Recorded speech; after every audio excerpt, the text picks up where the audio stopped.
You want to change everybody? You got it.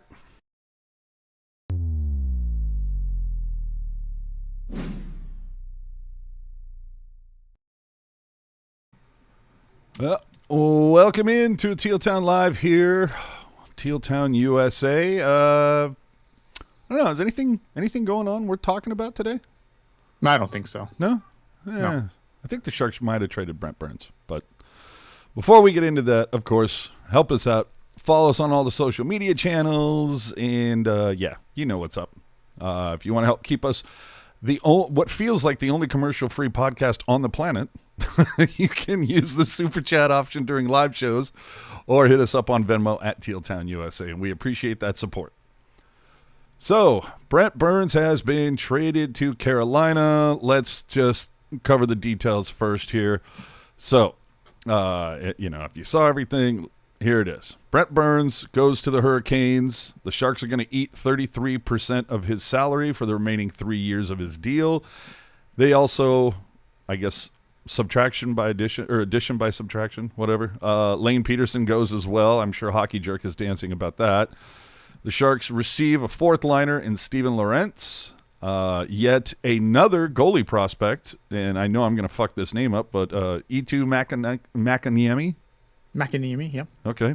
And a conditional 2023 third-round pick. Now, the Sharks have not made this deal official yet by tweeting it out and everything, nor is it on Cap Friendly just yet. I don't know if that has anything to do with the conditions still being worked out for that pick, but remains to be seen. We'll get to the Lindblom thing in a moment, but we have to cover Brent Burns. So, Brent Burns is gone. I mean, Ian, initial thoughts on this?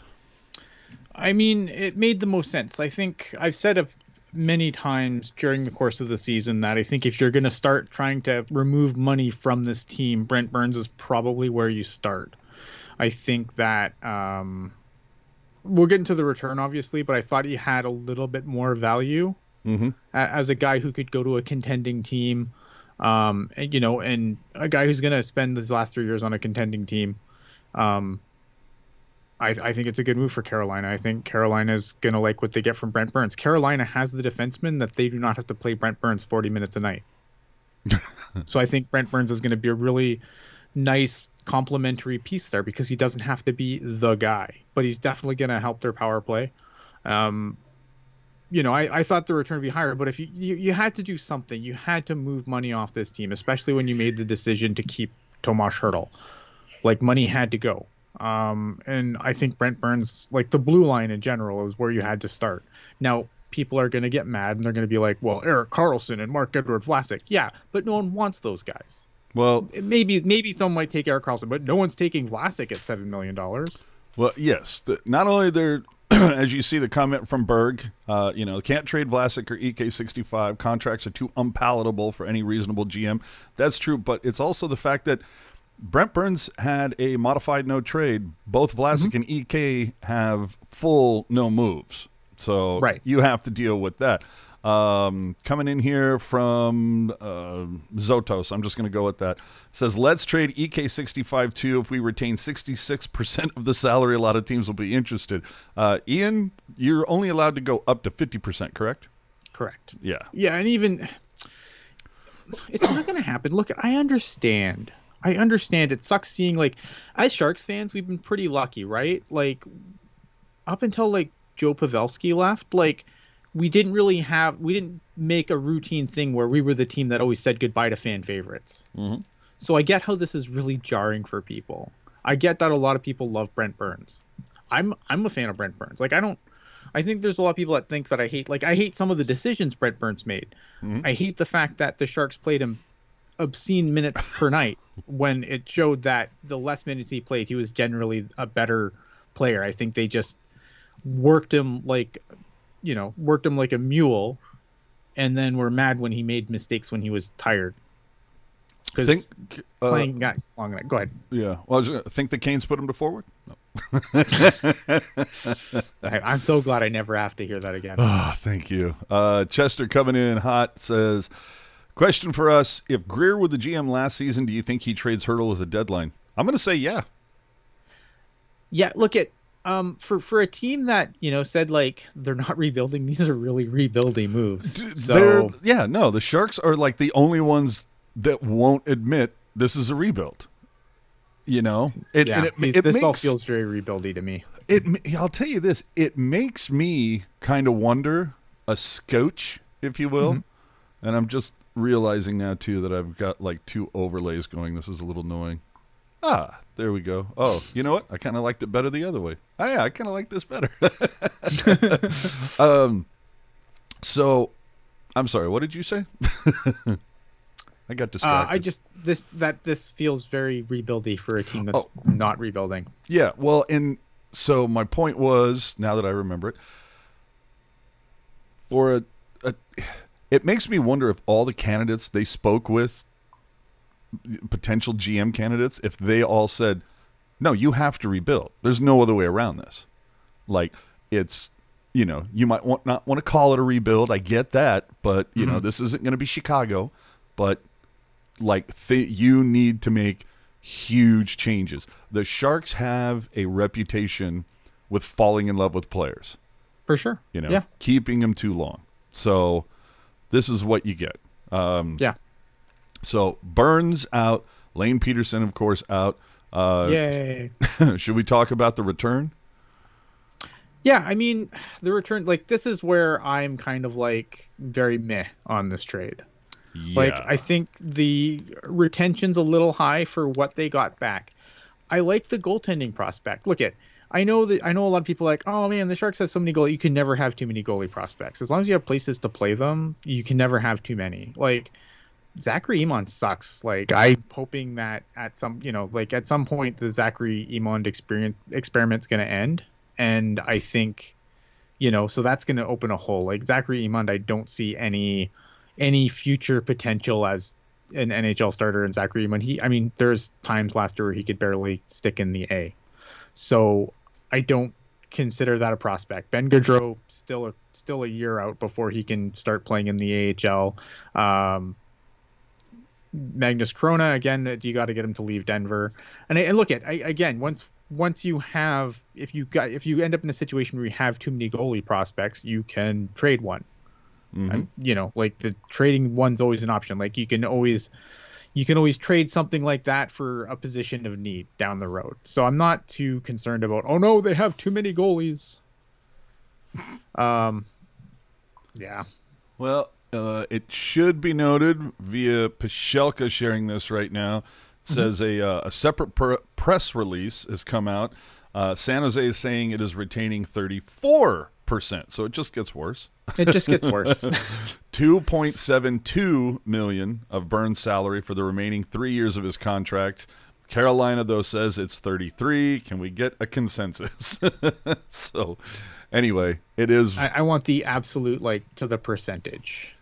Are we rounding up and down? I think that's the problem. So, let's talk about Lorentz for a second. This is a cat who is basically going to be a fourth-line plug then? Yeah, that would be that's my understanding, which is fine. I mean, again, whatever. So, Makiniemi, he played 14 games for Chicago in the A past season. His first in North America. Didn't play for the eventual Calder Cup champs after December 17th, but he was 11-2-1 with a .922 save percentage with the Wolves. These numbers don't suck. No, they don't. I mean, it's an incredibly small sample size, but it also sounds like he was on a wagon. It's intriguing. Yeah, it's intriguing, right? I don't know. I mean, like, again, I don't think you can have too many. There's Sharks goaltenders in the system currently that I'm not super high on, like Zachary Emond, so I don't hate this move.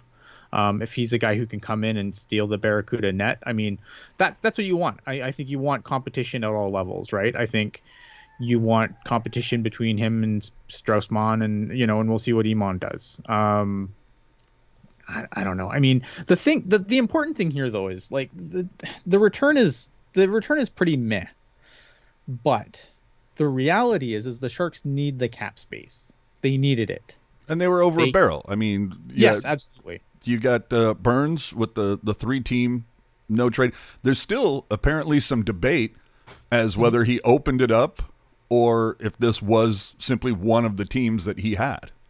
I mean, they're a good team, so I don't see why they wouldn't be on his list of teams that he would go to.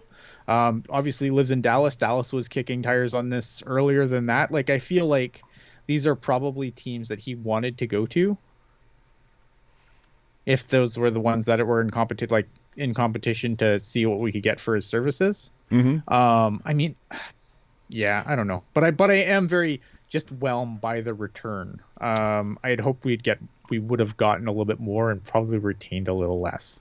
Yeah, well, I'll tell you, in Burns' exit interview, this almost seemed fait accompli. Like, he was done here. He was that doesn't surprise me. He was like, I don't see this going anywhere. Get me the hell out. So this is not surprising. Masisic noted, though, in the past 12 days, the Sharks have lost or let go 4 out of 5 of the coaching staff, of course, keeping Nabokov. Mm-hmm. Lost their scouting director, 3 veteran scouts, including the awful passing of Brian Marchment. Correct. You've decided not to qualify your rookie of the year last year. You've now let go of one of the best players in franchise history who led the NHL in minutes played last year. These are changes, people. This is what you wanted, right? No, because people don't want what they want. They look at, again, like, obviously return, but I think this is steps in the right direction. Like I said, for a team that says they're not rebuilding, these moves feel very rebuildy. Oh, and we have the condition, and it just gets worse. Does it? Okay. Yes, the conditional 2023 third round pick will be the lower of Carolina's 2 third-round picks that they have. This is just good. Any Star Wars fans out there? It's just, this deal keeps getting worse all the time. This is again, like, it's very whelming, isn't it? Yeah, well, I'll tell you, Sean, Dom, and Shayna from The Athletic all rate this an A for Carolina and a C for San Jose. Most people saying the same thing you are, Ian, is that the Sharks just didn't get enough. They didn't get enough and they retained too much. Exactly. Like, I think we would have been fine if the retention topped out at $2 million. Yeah. The fact that it's nearly 3 is that's a lot to take. And we do but, finally. This is the situation that Doug Wilson left the team in, though, too. Yeah. Right? This is a bit of Grier having to clean up the mess. And the Sharks now finally have put out the press release. So it is official. Let me see. I didn't do the Lorentz number. So he's 26. RFA, who had 13 points in 67 games for the Canes last season, averaged just under 11 minutes of time on ice. 6'4", 206-pounder. He was a 7th-round pick of the Canes in 2015. After 3 seasons in the minors, has played full-time in the NHL the past 2 years. So there's, I don't know, this is a guy who's going to be, on Bonino's wing then, on the 4th? Yeah, probably. I think this is the guy who's going to probably play in your bottom 6. I don't know if he'll probably be an every-night guy, which I think they needed, considering some of the guys that they tried to plug in there last year. It's just whelming, isn't it? Like, they should have gotten, I think they could have gotten more. And, David in the chat, like, if this was the better deal, what the hell was Dallas offering? Man, I would love to know that. If this is the deal you take. But did we ever have any, confirmation? Like, there was a lot of speculation, but we I don't remember seeing anything, and I'm not saying that they didn't. I'm just saying I don't remember seeing anything from, a Drager or a LeBron or something that said, Dallas talking to Sharks, I think Jeff Merrick said this morning that Dallas and they were talking, so I'd take it from Merrick. And you would think that Pavelski and DeBoer would advocate for that move. So... yeah, it like you're saying, I'm dying to know how that didn't work out. For sure, and we'll never know, unfortunately. But I don't know. It's hard to say, right? Like, what's the we could speculate all day on what we could have gotten, should have gotten, didn't get, but this is what we got. And unfortunately, it's very whelming. I don't know, close to. I mean, when you get more conditions like, oh, it's the worst of the third round picks, like it's just, it feels very underwhelming after all that. So, well, let me ask you this: how excited is EK65 now? You know, he was quoted as saying, you know, the beginning of last season, like, you know, I didn't come here for a rebuild. well, yeah, but I mean, if you don't make the playoffs for 3 years and you have all this money tied up, like, what do you want to do? So, I mean, even if EK were to request a trade, how's that going to happen? No one's taking that contract, and the Sharks are they'd be silly to eat money. Yeah, I mean, they can. He can. Just because you request a trade doesn't mean you're going to get one. I don't know. I mean, well, anybody who would take him when it happens, anybody that would take him would also be rebuilding. You know what I mean? Probably. Although you never know. Like you never know, man. Some team that's got a bunch of LTIR space might take him on and then try and deal him in the summer or something. But I mean, I don't know. I feel like that's a very cross that bridge when we get there topic. Okay. Then also let me ask you this, 'cause since we're kind of talking about the money and everything, we also saw that Kane got a 4-year deal with Edmonton.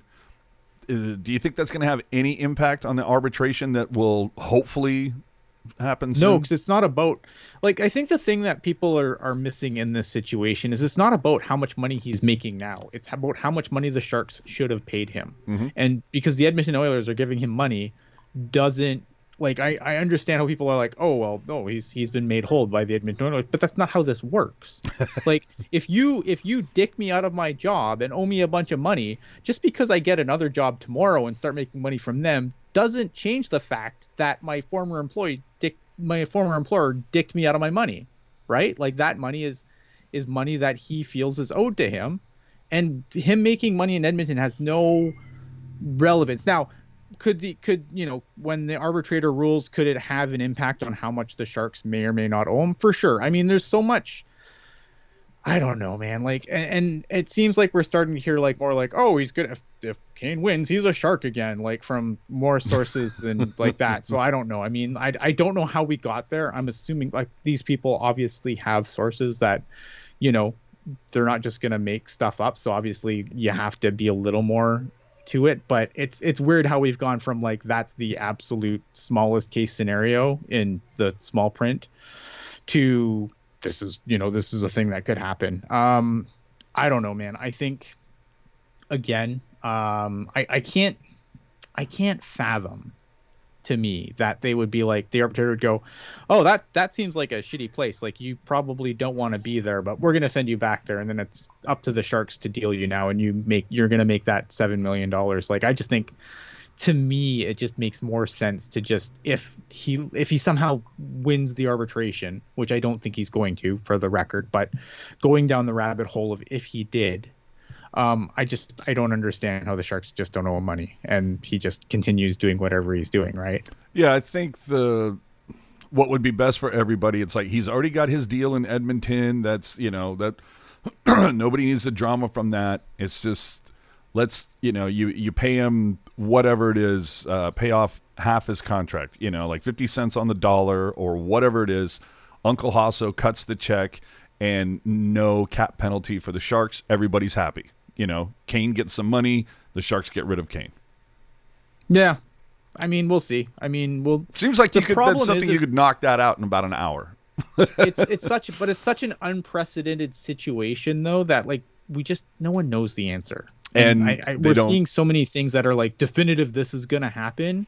And the real answer is we don't know. No one knows until the arbitrator makes his ruling. Again, unprecedented situation in the NHL. Mike Richards is a completely different animal. And the PA doesn't want precedent set. Well, no one wants precedent set, but so here we are. Alex asking, did Burns officially request a trade? We'll never know. We'll never know. Yeah. I mean, it's telling, going back to Burns' exit interview, it felt like he was out. He had a foot out the door at that point.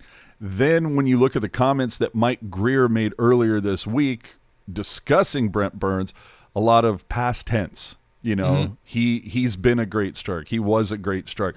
It kind of felt like, yeah, this was coming. Whoever, you know, maybe Grier brings it up. Well, again, we'll never know. Saravelli did say that, like, he made a passing comment. I don't remember what else he was talking about, but he said that there was some interesting things that happened at the exit interviews again this year, and I wonder if this was part of that. Chester. He never really elaborated, though. Yeah. Chester saying Schalke said the Sharks aren't done today. Any news on what that deal may be? Well, the speculation is Labanc. Labanc, yeah. I mean, maybe you get Shimmick out if you're lucky. I don't know. Yeah. Oh, Kevin Lacey saying Perron to Detroit, and I'm just the only reason why I'm putting that here, because right now this is about the Sharks. The only reason why I'm putting that there is because later tonight, 7 p.m. TTG. Well, do a little promotion, why don't you? Jesus Christ. I mean, Tilted Glasses. Oh my God, we're going to talk about all the stuff that's happening. I think I entitled the show "Everything Is Happening" because everything is happening. Yeah, was that so difficult? It's very difficult for me. So you, Jerk, and Lacey, or some combination of the three? Some combination of the three of us. It's going to be awesome. Cool. Talking about everything NHL, not just the Sharks.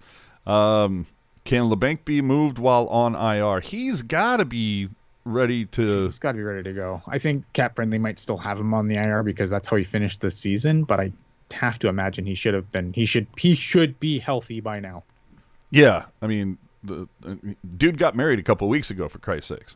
yeah, dude should be like he should be healthy right now. And that's the other thing too is like, a lot of question like that. I have similar questions about Aiden Hill, right? Like, what's his health status? Because we haven't really heard anything about it. But I have to assume he's healthy. Yeah. Depending on like what, because obviously James Reimer is another guy that teams might inquire about. Although I feel like we value James Reimer way more than the rest of the league does at this point. Yeah, it seems like every time we were hopeful about a move for somewhere, it's like, that one goes off. That went away. Jumbo Polini asking, could it be possible there's a condition to the Burns trade where if they win the cup, obviously the Canes, the third becomes the second? Nope, that condition is not there. Yeah, if it was there with the teams announcing it, it would have been released by now. All right, Lacey's firing shots up in here. So we know Burns. We might come back to this in a hot minute, but let's get to the other one. Well, let's finish on Burns here because I think there is a point that I did want to make. Okay. And that's like the one thing that the Sharks did gain here is cap space, which they desperately need. So Sharks' second favorite player.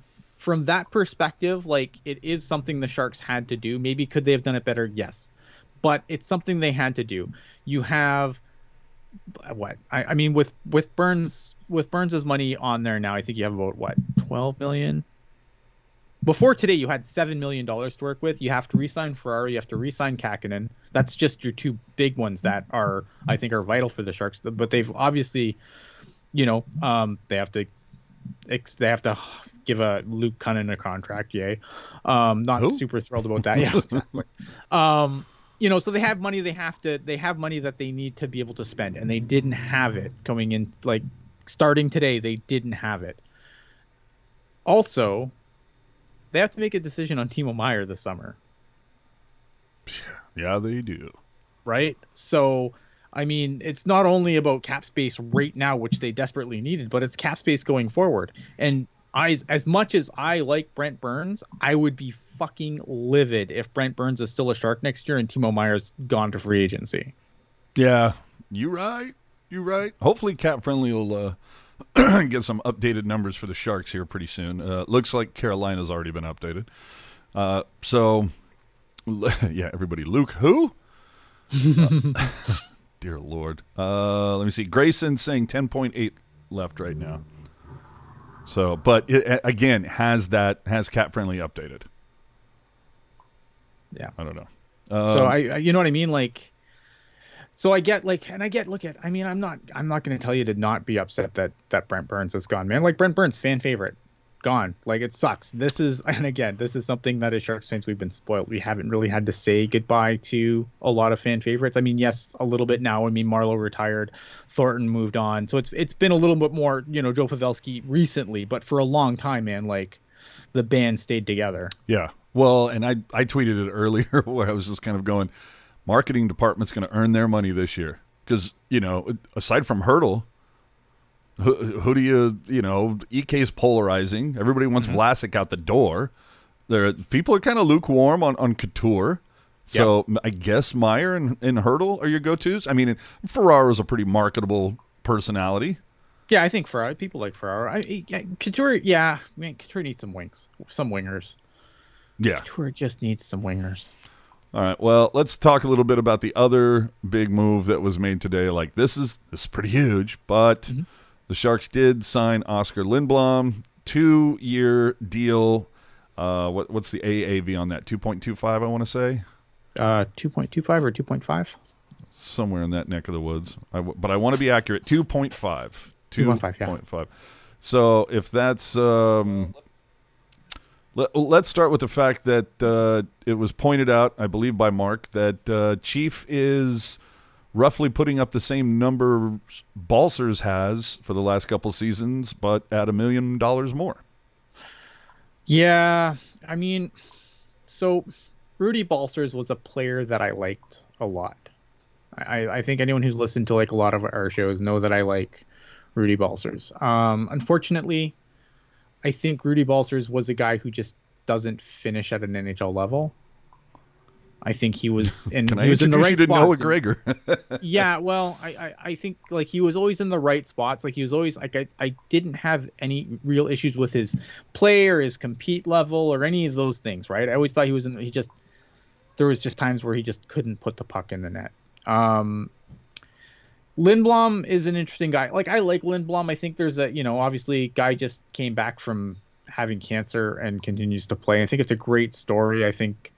And I like Oskar Lindblom as a player. I wonder if this is going to be a situation where, the Sharks are kind of taking a gamble here on money. He was going to make $3 million this year before he was bought out. So he did get a little bit of a haircut from that. Sometimes I wonder, and again, we don't know the coaching staff, so who knows, but I think the Sharks are really hoping that, this is a guy who a change of scenery is going to unlock.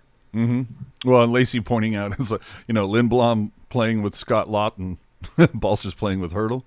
Although Balsers right, and that's the other thing too. Balsers got moved around a bit though. He did get moved around, but Rudy Balsers was like, I mean, he kind of did the same thing that Jonas Donskoy did, right? Like everyone's like, oh, well, Jonas Donskoy was stuck on this line and that line, except for the 60 games he was shackled to Couture and did nothing.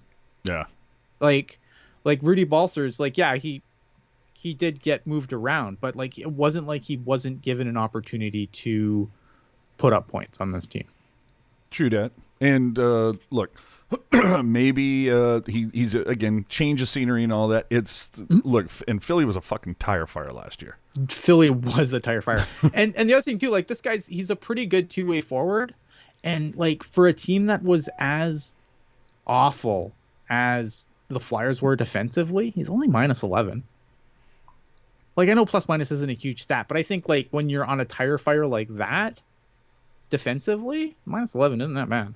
Like, if you're looking for a guy who can, be on a shutdown line, who can also, like a third pair guy. Line guy, sorry. So is this a fill-in for, like, Balsers or Dahlin? I mean, is this guy going to be top six? Yeah, I think he has potential to play in your top six, but if he's playing in your third line, I don't think that's terrible either. All right, I feel that. I don't know why we're bringing this up, but it was announced. Andrew Agazzino. Oh, so the Sharks also signed a guy for the Barracuda. Anyway, right.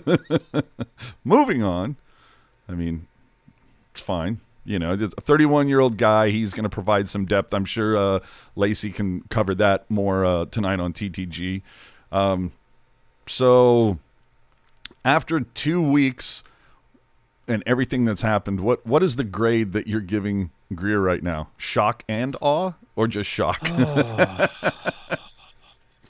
I'm so whelmed. Like I'm just whelmed. Like I'm not at the point because here's the problem, right? It's really easy to be just like, this is the worst thing ever. We've only got half the picture. Like I'm looking forward to really seeing what this team looks like heading into camp.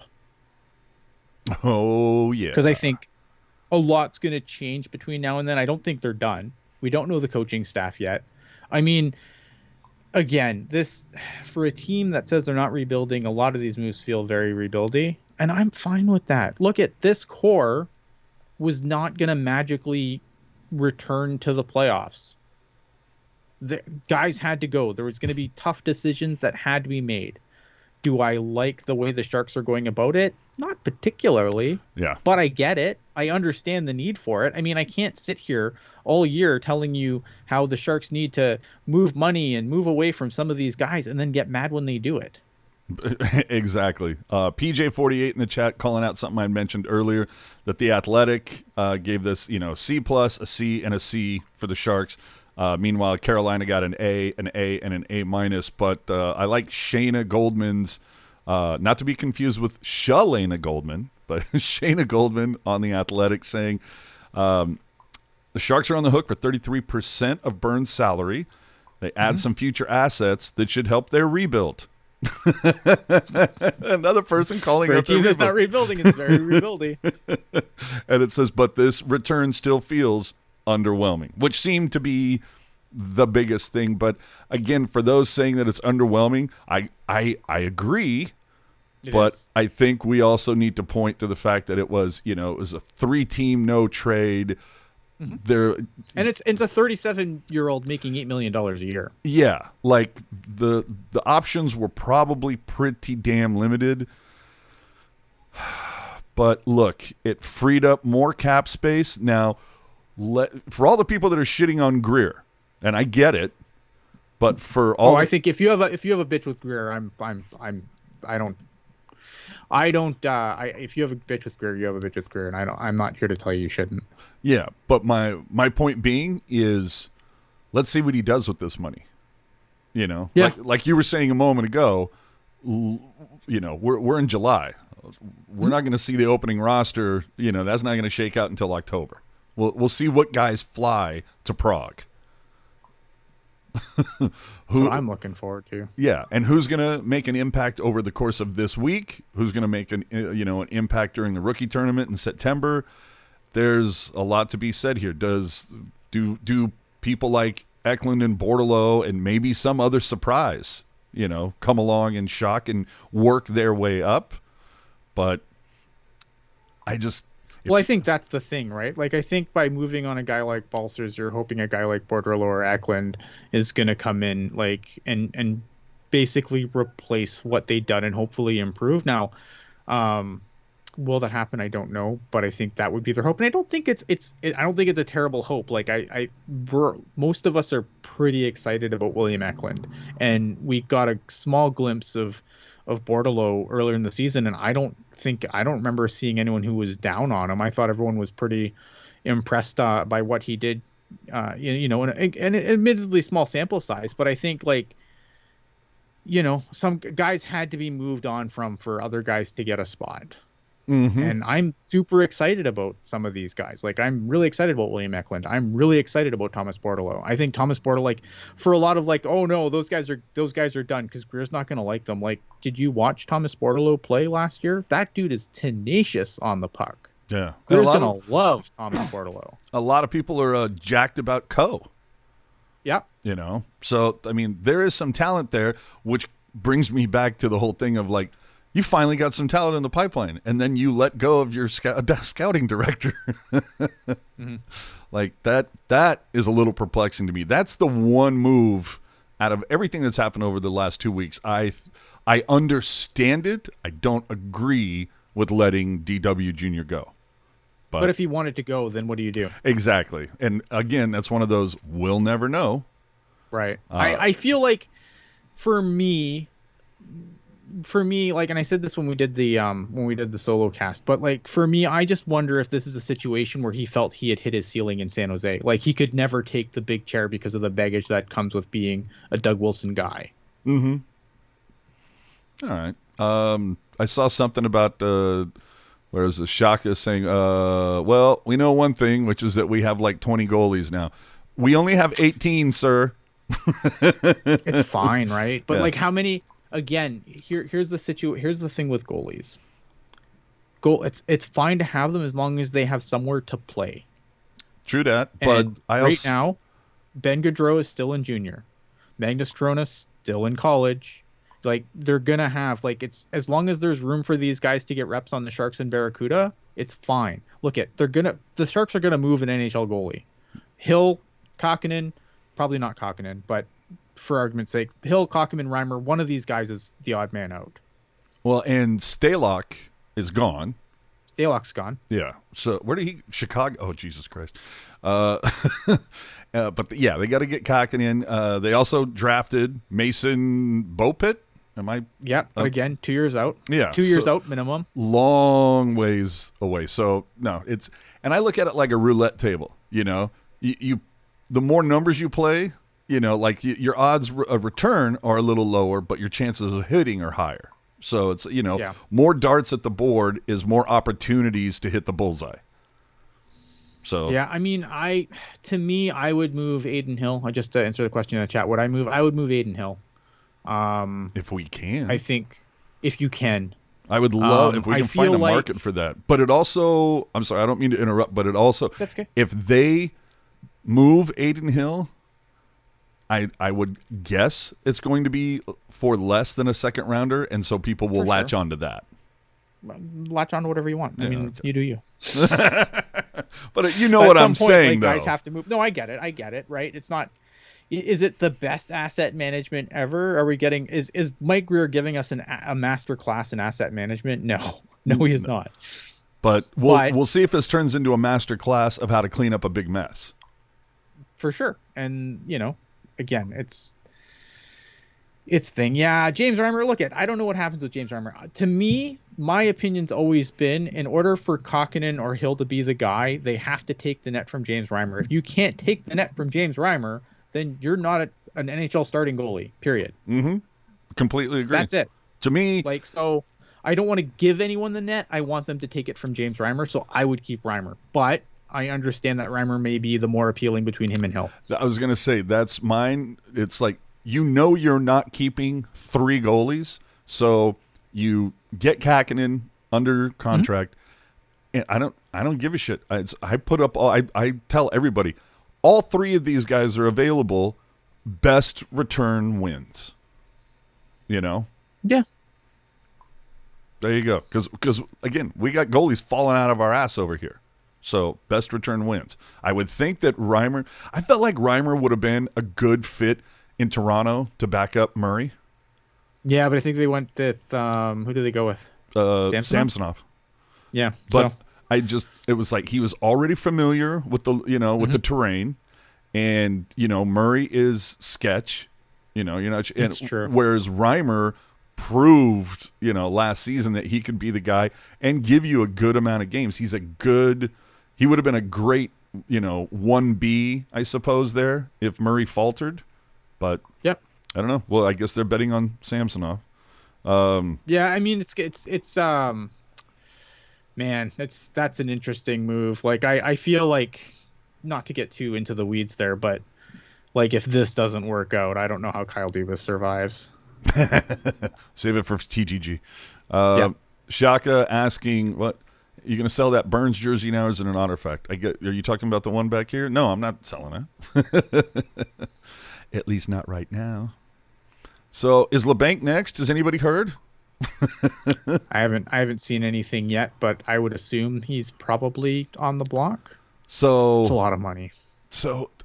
yeah, it was 4.7 for 2 more years, right? Yeah. Oof. Like, I feel like the Sharks are going to have to at least eat a mill on that to get somebody to take him, because I don't know that the Sharks are up for giving up picks right now for anything? I don't know. Maybe they. I just wonder if like my thoughts with Kevin Labanc has always been: do you trade a problem for a problem? Maybe you have to take back some more cap. Okay. Is there somebody like off the top of your head you can think of? No, I don't have anyone off the top of my head. But that's what I always wondered if that was going to be the thing for Labanc was you're going to trade like a problem for a problem. Not that like Kevin Labanc's like a bad player or has like bad locker room mojo or anything like that. But I think that, sometimes you just make a hockey trade for a guy who has worn out his welcome somewhere.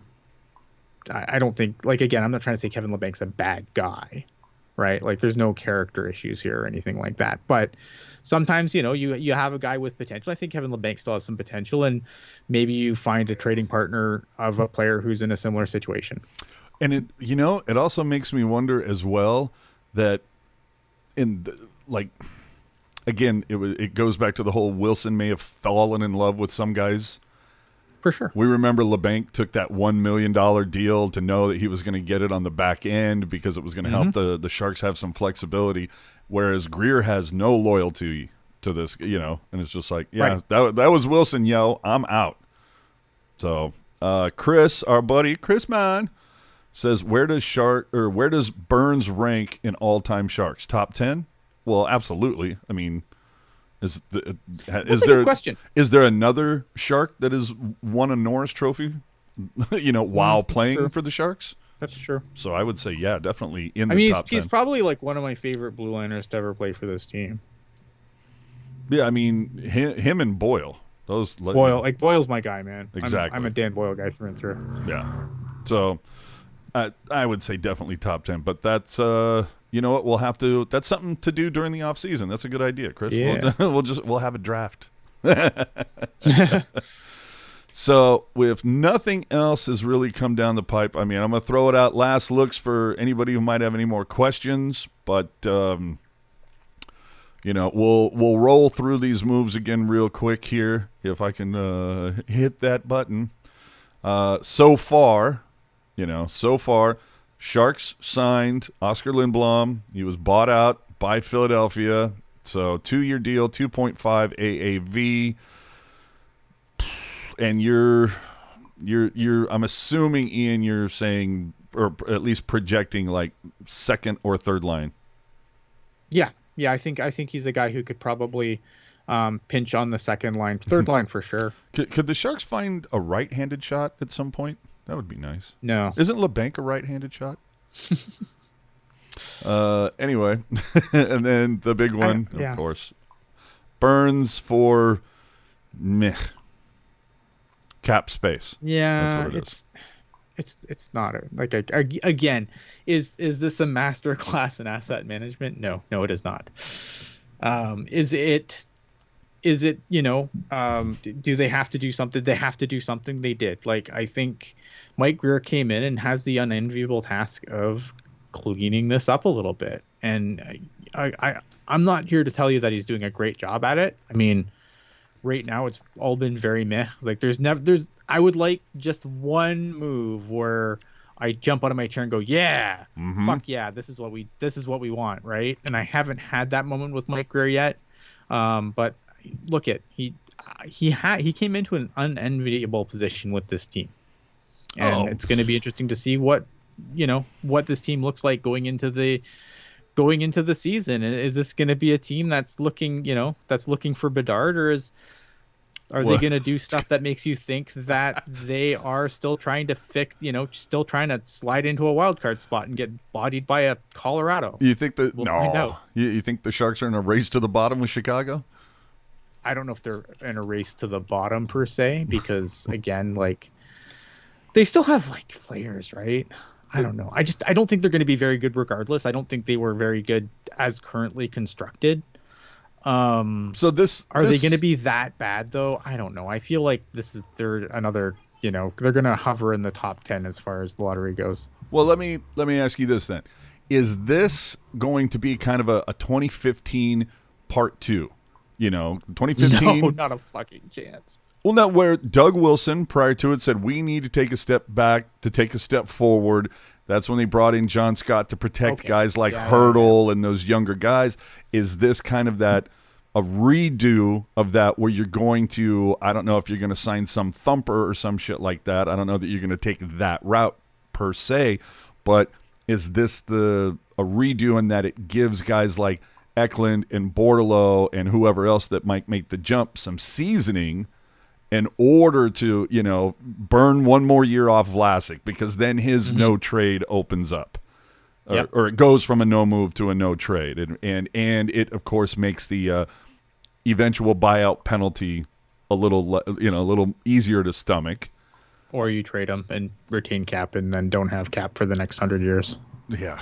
Oh, man. Right? Because the Vlasic buyout gets better, but not super better. I mean, you save 2 years. Yeah. But my thing is, look, you make him I've said it a bajillion times, make him the highest paid seventh defenseman in the league, maybe scratch his ass, more than once in a season when he's sucking, and give that opportunity. I don't think this is going to be like a rebound. Like when that was like that retool though, like I don't see the rebound. Like I don't think that this is pain for this year to return to the playoffs next year. No. I think this is a longer version of it, of course. Yeah. But I'm just, my point being is that, sit Vlasic's ass and give opportunity to somebody who's chomping at the bit. Obviously, that's not going to be Milosh anymore, but who signed with Calgary earlier today. But yeah, good for him. Yeah, absolutely. But it's like maybe.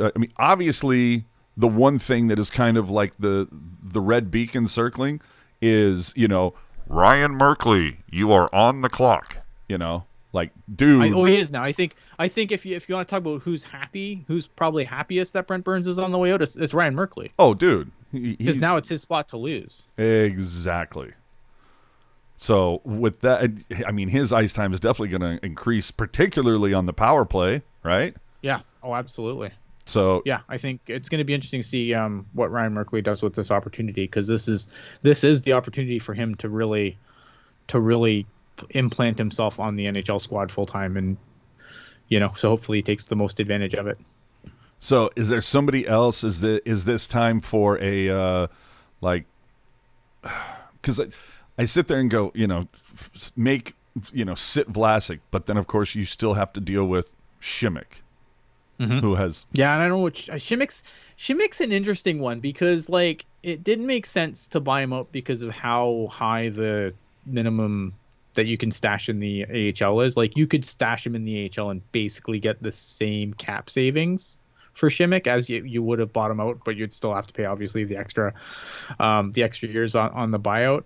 But Šimek is a guy, I wonder if he gets it, if he's actually going to come into camp and get a chance to stick again. Because I feel like like Mike Grier, the guys that he seems to have an affinity for, like Šimek fits that mold. Absolutely. But what about Hatakka? There's some there are some pieces. And somebody's going to have to learn to play the offside with just 2 right-handed shots now. So, good luck with that. They'll find someone. Oh, of course. What is this username? Holy crap. Melanistic Mandalorian? Oh, my Lord. Are the Sharks going in on Johnny Hockey? I think they, if they tried to, I don't think Johnny Hockey's going all in on the Sharks. That's not like the Sharks aren't again, all these moves feel very rebuildy. Using all that cap space that you just freed up to bring in Johnny Gaudreau, who's a hell of a player, don't get me wrong, but that's a win now move. It's a win now move, and that's not what this team's doing. Yeah. I don't think that. I think they're gonna have to move some deck chairs around here to get to the point where you want to start bringing in guys again. I just don't think that's the phase they're in anymore. We're not in the phase of we have to go get this top ranked free agent. Those days are over for now. It's time to move the deck chairs around, free up some cap space, and look at the future of the team. Guys like Timo Meier, guys like Tomas Hertl, right? Leading the charge there. They're gonna have to get some. A guy like Mario Ferraro, they got to move it. They got to start moving things around to the next guard, right? And there's gonna be transitional pieces. A guy like Logan Couture is a transitional piece there, right? Erik Karlsson's a transitional piece there because he has to be. But until you can start moving some of these deck chairs around, I mean, it just doesn't make sense to go out and try and overbid for a guy like Johnny Gaudreau when it's not. Johnny Gaudreau on this team would be amazing, and yeah, they'd score more goals. But does that make them a Stanley Cup team? Does that make them? Does it even make them a playoff team? Yeah, I'm not sold. Maybe a 1.5 line team at that point. Right. Well, right now, cap friendly, I think, has been updated. 10.7 left. There you go. But like Ian said, you still got to get Kakinen, still got to get Ferraro. Yep. What's your best guess on a Ferraro deal? Is this like a 2-year bridge until they more? I think it's a short deal. Yeah, I don't think it's a long one. I think this is a couple year deal because I don't think he's going to sign like. I know I've seen a lot of I'd like to see him make like around 4-ish. And I don't think 4-ish gets him done for a long period of time. I think 4-ish gets you a couple of years, and then you reevaluate. See, and that might be the move, because remember, if you are going to ride with Šimik, if you can't find a dance partner and you're not going to bury him, well, you do a 2-year bridge with Ferraro and say, look, as soon as we get Šimik out of here, we're going to give him your money. You know what I mean? Right. And look, and I think the cap's going up. I think I saw something in the chat about the cap going up to like 88. Well, next year, I like upwards of. I remember during the draft they were talking with Bettman both on NHL TV and NHL radio, and he seemed to allude to not this coming season, perhaps next season, that it may go up to 85. Okay, but no more than 90. But then the season after that, then I think we might see a significant jump. Yeah, like it could go to so 92 I think, again, in 3 right? years. Like we're gonna get out of this pandemic hell that's done horrible things to the salary cap. So if I'm Mario Ferraro, yeah, I'll take $4 million for 2 years, and then when the cap's going up, then I want a bigger piece of the pie. But is that because Al in the chat is saying 6x6? I'm not saying Mario Ferraro isn't a talented guy, but $6 million a year seems to be an overpay for me. Like, I'd say 5 would be my top for Mario Ferraro. I really like Mario Ferraro, but I don't think he's elite. But is $6 million elite money? 9. No, elite defensemen are making 9. So is 6? The next year down is 6. I don't think it's a terrible thought. I don't like that contract value. I also wouldn't be shocked if he gets term, especially if he gets term, if he got something in that neighborhood. Like, would I be super thrilled with it? No. Like if he was to sign like 4.5 by 8 years, I would be like, fine, great. How old is Mario Ferraro? He's 23. So you get him. Yeah, I mean, like he's got room to grow. Obviously, like he's only going to get better. Yeah. I really like Mario Ferraro. I just don't think he's elite. Like, I think on a really good team, he's still a mid-pairing guy. Exactly. So that's why I'm kind of going, are there a lot? I don't know too many mid-pair guys that are making $6 million. It's going to be around 4.5, maybe. But that's something to look on cap. Like, I feel like 4, 4.5, 5 at the absolute top. Yeah, that's where I'm at. And that's where I feel too. But I wouldn't be shocked if he got something like 6 or whatever. I wouldn't be shocked. Would I be upset? Yes, but I wouldn't be shocked. I'd be whelmed. Well, and the whelming would continue.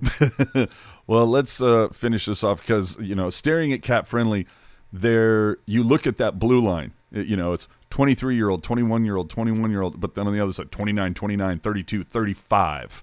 So this is we do have to shift to the next generation, right? And you've also got a lot of guys that are 24 and under, and then a lot of guys are 28 and over. So we gotta. There's, God, and I'm sorry, I'm looking at this Couture contract, and I'm just like, fuck me. Get him some wingers though. Like I get him some fucking wingers. Like I understand like Logan Couture, especially like as the season drags on, his production does dip a little bit, and that has been concerning.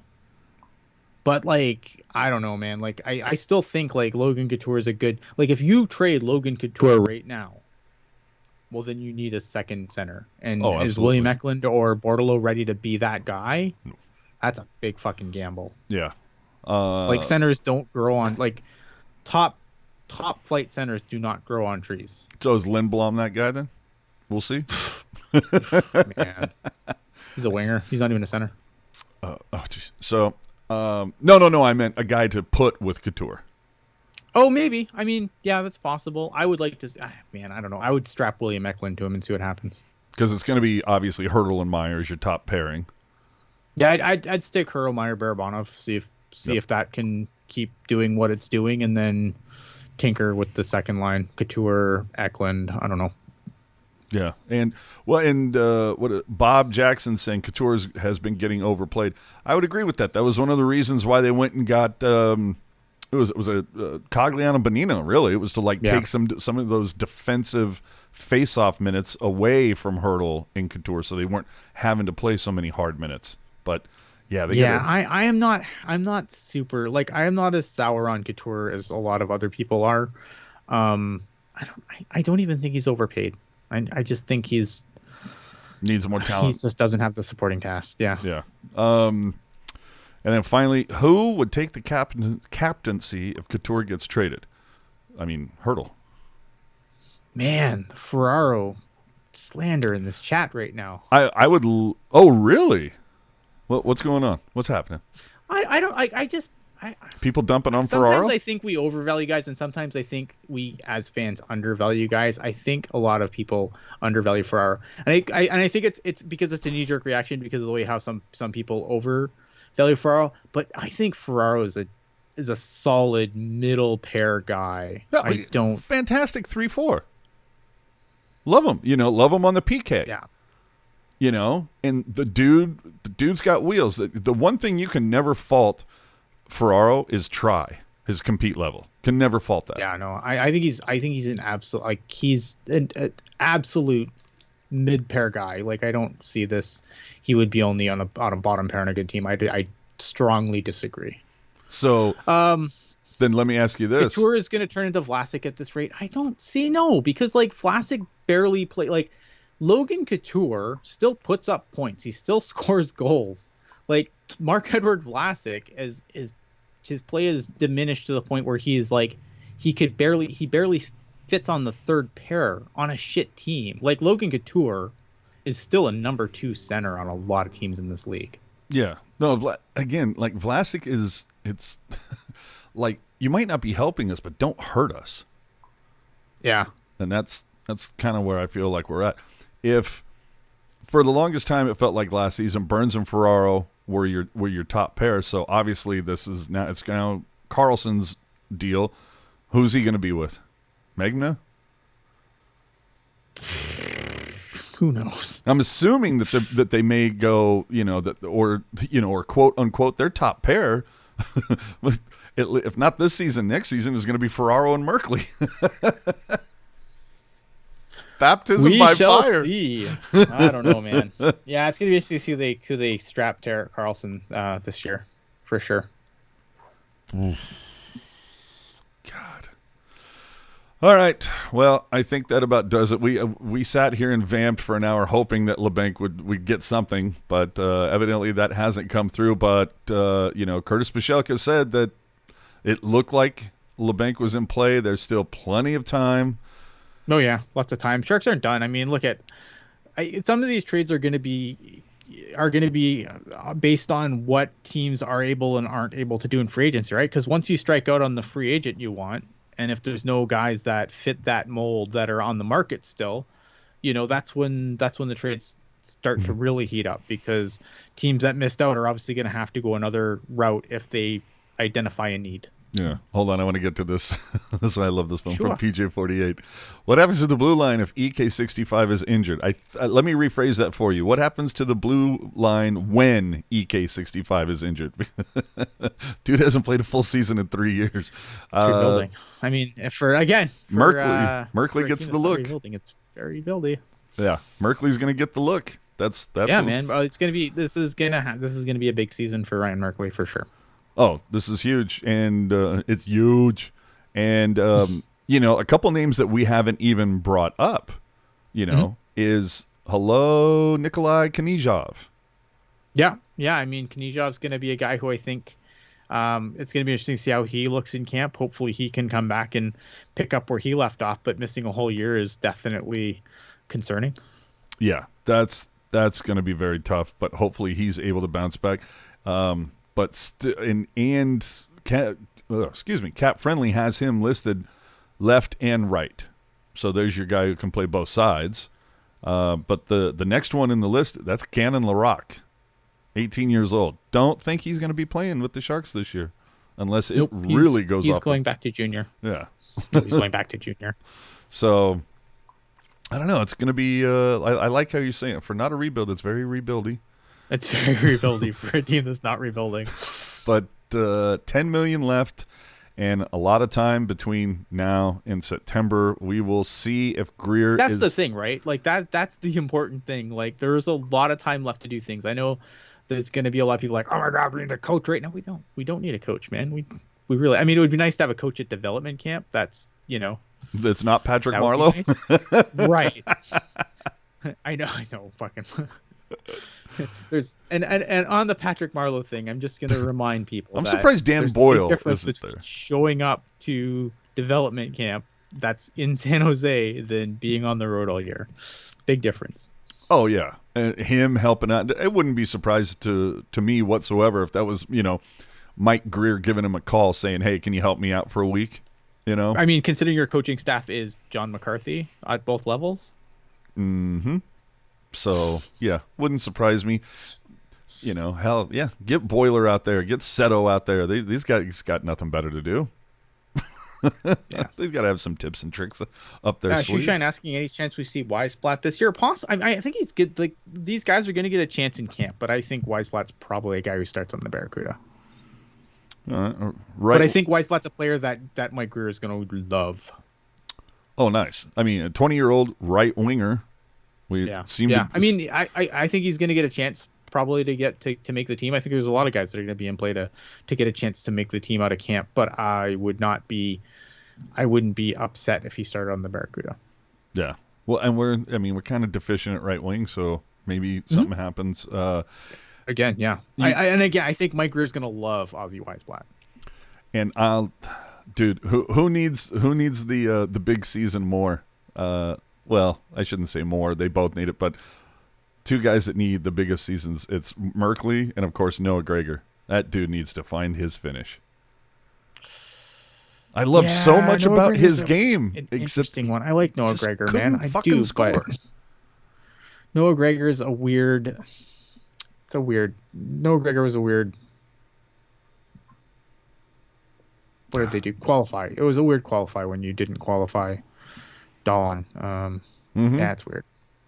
Buying out Balsers too. It's weird. Yeah. It's weird. Like again, there's a lot of when you look at certain moves in a bubble, they're whelming. But when you kind of have to start putting the jigsaw pieces together, it's not a very pretty picture. Tony Couture, thoughts on Steven Lorentz as the third line center?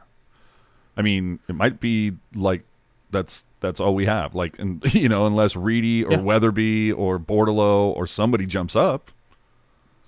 Yeah, I don't I'll wait and see. It's a guy who I think, you need guys that are going to play those kind of roles. We'll see how it plays out. I don't have any, I'm not excited about it. Yeah. I'm not going to do cartwheels about it, but I'm willing to see where it goes. And then Makiniemi as a backup goalie. In the A. In the A, and again, but that's sure. fine, right? Goalies take time to develop. But I think again, if he's a guy who can really perform well on the A and on what should be a better Barracuda team, that's a nice pickup. Because again, I like Stressman. I think he's going to be an interesting guy. I'm not a big Zachary Eamon guy, so anyone who can, it shouldn't be hard to unseat Zachary Eamon from the regular rotation on the Barracuda. And if you can't do that, then what a crappy move. But I'm intrigued. I'm really hoping that Eklund and Bordelot really make an impact because I don't know, I just got this kind of vibe from Grier that he wants guys like Sundstrom and Scott Thornton and Mike Ricci. You know, he wants kind of bigger, tenacious, maybe don't have to be the fastest, but he wants thumpers. And I'm going, Bordeleau and Eklund are not that. Oh, but Bordelow's tenacious on the puck. Like, he is such a tenacious forechecker. But I'm afraid I don't know how, like, I think Grier's going to love. I hope so, Bordeleau. because I'm just hoping that Grier just, you know, doesn't look at his sheet and go, 5'8", fuck you, get out of here. No, that guy plays like he's 7 feet tall. Yeah. No, love them. So, all right. Thanks so much for having lunch with us here on Free Agent Frenzy Day. This was a lot of fun. Again, join us tonight, 7 p.m. It's all Ian. I'm sorry, teal tinted glasses. And myself, Kevin Lacey, Hockey Jerk. Hopefully, all combining our adult schedule powers. And again, it's going to be a fun show. We're going to talk about. Obviously, we're going to recap some of this. We're going to look at some of the things that the other teams in the NHL did. And it's probably going to be like a 17-hour show. So look forward to that. Okay, Bob, I should clarify. I'm not saying Sundstrom was a thumper per se. I'm just saying it was more about grit versus, you know, actually scoring. But anyway, so I hate it when my comments are misconstrued. Yes. Hit me up on Twitter. Hit Ian up on Twitter. That's fine. Hit Ian up on Twitter. Ian will talk. Yeah. So thanks again for joining us. Again, if you don't do it already, by all means, please follow us on the social media, particularly subscribe to our YouTube channel and tell a friend. But you can also follow us on Twitter, Instagram. We don't really pay much attention to Facebook, but it's there. And remember, Hockey Jerk has the keys to the Discord. You want to keep us commercial-free. Like I said at the top of the show, the only seemingly commercial-free podcast on the planet. You can Venmo a donation at Tealtown USA at any time, or you can always throw something in here during the live shows using the YouTube Super Chat option. So, final thoughts before we get out of here. Final thoughts. When the Sharks do good, it's good. I'm just not sure they did good. Yeah, I go back to kind of what I said early on is that, look, you guys wanted moves to be made. They've been made. You know, the fans are like, blow it up, blow it up. Okay, not like that. Not like that. Yeah, blow it up. We didn't mean with dynamite. We meant with a firecracker. Right. So, look, this is, you know, you got what you wished for.